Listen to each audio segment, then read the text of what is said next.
Burglary. Let's start by reviewing the legislation. Section 9 of the Theft Act 1968 tells us, a person is guilty of burglary if he enters any building or part of a building as a trespasser with intent to steal anything in the building or part of the building in question, inflict on any person therein any grievous bodily harm, or do unlawful damage to the building or anything therein, or, having entered any building or part of a building as a trespasser, he steals or attempts to steal anything in the building or that part of it, or inflicts or attempts to inflict on any person therein any grievous bodily harm. We're going to define some of these terms and then look at Section A and Section B in more depth and in contrast with each other. We will start with the term enter.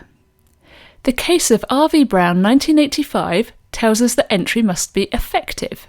Brown broke a shop window and stuck the top half of his body through the hole while rummaging around inside the shop in order to steal the contents. His lower half remained outside the shop. The entry need not be substantial provided it was effective. Here the entry was effective, therefore the offence was complete. And so entry could still be effective even if the defendant didn't enter the premises with his whole body. In R.V. Ryan 1996, the defendant, Ryan, was discovered in the early hours of the morning stuck inside the window of an elderly person's house and had to be removed, rather embarrassingly, by the fire brigade. Unfortunately for him, he'd only managed to get his head and one arm inside the window. The fact that nothing was stolen was only because he'd gotten stuck, and it's irrelevant whether anything was actually stolen or not. The court agreed that the defendant's partial presence within the building amounted to entry under Section 9(1) of the Act. At common law, if an instrument is inserted into a building or part of a building to effect the ulterior offence of burglary, for example, a coat hanger hook is inserted through a letterbox to steal a wallet, this constitutes an entry. Whereas entry by an instrument merely to facilitate entry, for example where a person uses a coat hanger hook to retrieve a door key to gain access, does not amount to a burglary at that stage, but may well be sufficient to constitute an offence of attempted burglary. R.V. Collins, 1973, tells us the person entering must do so knowing that he is a trespasser and nevertheless deliberately enters, or at the very least is reckless as to whether or not he is entering the premises of another without the other party's consent. Let's take the next term, trespasser. Trespass is the act of entering another person's property unlawfully. In the case of burglary, the defendant must have been a trespasser when they entered the building or part of the building, or have been reckless to the fact. And to establish mens rea, the state of mind, they must have been aware of this fact. In some cases, the act of entering the property may have been lawful if permission was given originally, but subsequently becomes trespass if that permission ends or is withdrawn. A person who enters with the occupier's permission will still be a trespasser if they enter for some purpose which they know is outside the scope of the permission granted, or they're reckless as to the scope of the permission granted. In the case of R.V. Jones 1976, the defendants, Jones and Smith, entered Smith's father's house and stole 2 television sets. At his trial, Smith said that his father had given him unreserved permission to enter the house. The court held that a person who has general permission to enter a premises may still be a trespasser if he enters knowing he is acting in excess of the permission given, or being reckless as to whether he is so acting. In this case, the court quoted from the Calgarth 1926, "When you invite a person into your house to use the staircase, you do not invite him to slide down the banisters. You invite him to use the staircase in the ordinary way in which it is used." There will also be a trespass where a person moves from a part of the building where they have permission to be to another part where they do not. For example, a member of the public who has the right to be in a shop will not generally have the right to go behind the counter where the tills are. It's very important to note that the defendant must enter as a trespasser. For example, if they lawfully enter the cinema toilets during opening hours, then fall asleep and wake after the cinema has closed, they have become a trespasser, but they have not entered as a trespasser. So if they steal whilst in the cinema toilets, they do not commit burglary. Once they enter another part of the building, they have then entered as a trespasser and could potentially commit burglary. The next term is building. Building is not comprehensively defined in the legislation, but it does tell us that the term also applies to an inhabited vehicle or vessel, even when the person inhabiting it is not there, as well as at times when he is. A building, it seems, does not have to be occupied at the time. In B v. Leithley 1979, the defendants entered a freezer container that had been placed in a farmyard and stole goods from it. The container was resting on sleepers and had not been moved for over 2 years. It had doors and locks and was connected to the mains electricity supply. So the courts deemed that it was a building for the purposes of the 1968 Act. In the older case of Stevens v. Gurley 1859, it was said that a building must be intended to be permanent or long-lasting. However, in Norfolk Constabulary v. Seekings and Gould 1986, the courts were not prepared to accept that lorry trailers that were still on wheels would be classed as a property or building. The adaptations made to the vehicles did not mean that their character was changed from what was essentially a vehicle, and this stopped the widening of the definition. The legislation talks of entering a building or part of a building as a trespasser. In R v. Walkington 1979, the defendant was in Debenham's department store. He reached over the counter after noticing the till was partially open and unattended, with the intention to steal, before realising it was empty and attempting to leave the store. In this case, the courts held that there was no requirement to have a physical separation in the building. The counter area was clearly out of bounds to the public, and thus he was a trespasser in that part of the building.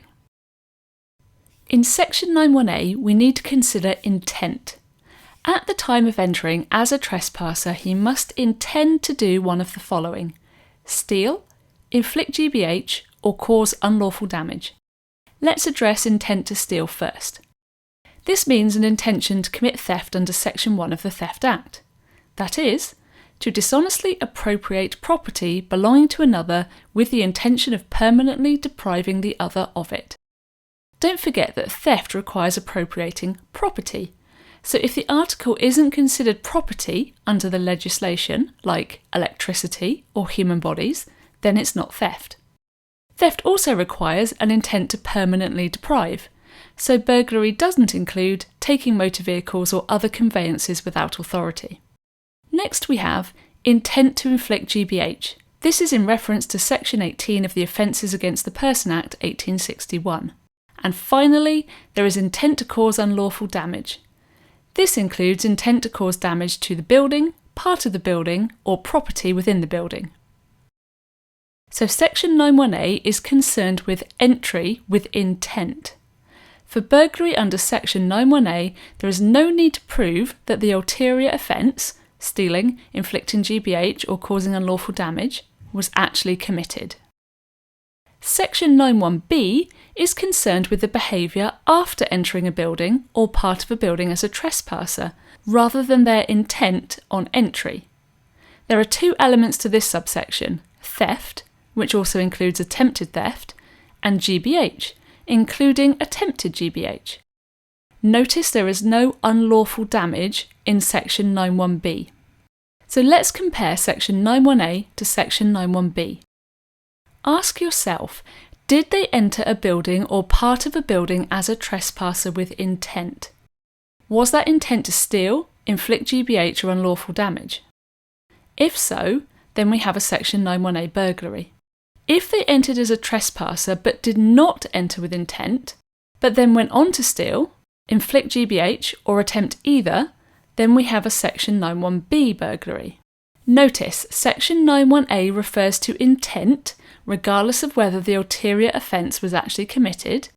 Section 91B is concerned with the actual behaviour or an attempt at that behaviour. Let's talk about the rule of doors. Doors includes anything that separates one part of a building from another, so it includes things like a rope barrier or an area marked private. So this is how the rule of doors works. Every time the defendant walks through a door, we ask ourselves, is he entering as a trespasser? If he is, we then ask ourselves, does he enter with intent to steal, inflict GBH, or cause unlawful damage? If he enters as a trespasser and intends to do any one of those three things, we have a Section 9(1)(a) burglary. If he enters as a trespasser but doesn't enter with intent, we then ask ourselves, does he go on to steal, attempt to steal, inflict GBH, or attempt GBH? If yes, then we have a Section 9(1)(b) burglary. To summarise, buildings include inhabited vehicles or vessels even when unoccupied. Entry need only be effective and deliberate. It does not require your entire body to enter the building. An insertion of an instrument to enable the offence of burglary to take place is considered entry. A trespasser is someone who enters another person's property unlawfully. The defendant must have been a trespasser when they entered the building or part of the building, or have been reckless to that fact. This includes where a person moves from a part of the building where they have permission to be to another part where they do not, or enters a part of the building that is clearly out of bounds, even without physical separation. But this does not include where someone becomes a trespasser by exceeding a condition of entry. Section 9(1)(a) is about entering with the intent to steal, inflict GBH, or cause unlawful damage, regardless of their ultimate behaviour. Section 9(1)(b) is concerned with their behaviour, stealing, inflicting GBH, or attempting either. Remember the rule of doors. Every time the defendant walks through a door, we ask ourselves, is he entering as a trespasser? If he is, we then ask ourselves, does he enter with intent to steal, inflict GBH, or cause unlawful damage? If he enters as a trespasser but doesn't enter with that intent, we then ask ourselves, does he go on to steal, or attempt to steal, inflict GBH, or attempt GBH?